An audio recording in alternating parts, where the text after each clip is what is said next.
Usa lang si Maricel Gallego ang nakapansin sa nahitabong linog ganinang kadlawon pasado alas 3. Dili malikayan ang makabati sabog kahadlok ilabi na nga dili mapredict ang linog. Matud ni ini, iyang gikatingala ang kalit nga pag-uyog sa ilang gamit. Itandi sa mga nasinati niya tong una. Dili na tamtong kusog karon apan gikinahanglan gihapon ang kanunay nga pagpangandam. Ang among tubig sa galon na ganana ba, niyang portahan ganana o kab linog man di ay ni.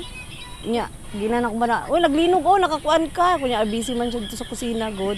Kay among portahan na ganana god So ibig sabihin, kusog yang pag-ana-ana Base sa Philippine Institute of Volcanology and Seismology Confibo, asa ang sentro gayud sa linog anaa sa Surala, South Cotabato nga nakasinati og 5.0 magnitude, din anaa sa 11 kilometers ang gilaw mo niini ug tectonic matud pa ang hinungdan. Sa datos, nakasinati og intensity 4 ang General Santos. Matud ni Dr. Bong Dacera, labaw sa City Risk Reduction Management Office kon CDRMO, padayon ng ilang monitoring sa pagsuta kung adunay mga naapektuhan sa linog. Basically, pagkatapos nung nangyayari pagyanig, nag-deploy po tayo ng mga tao and then nagpadala tayo ng advisory sa mga barangays at saka iba nating mga stakeholders to do a report kung meron po bang mga danyos o damage sa kanilang mga lugar.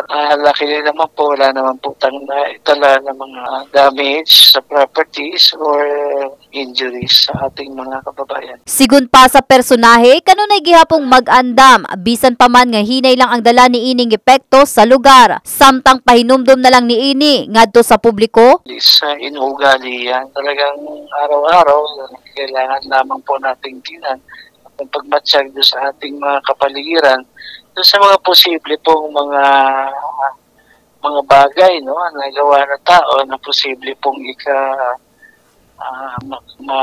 maka-endure sa atin.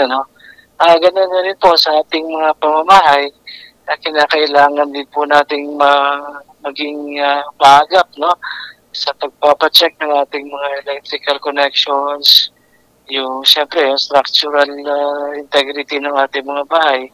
Pag may nakita tayong mga pitak na tingin natin ay malalaki, agad po nating pa-repair na. Para po pagdating ng ganitong panahon tulad ng lindol na hindi naman nagpapaabiso, pagkapante po tayo na magiging ligtas tayo. In the heart of changing lives, kini si Brigada Russell Jean Mantile sa Brigada News Gensan, Brigada News.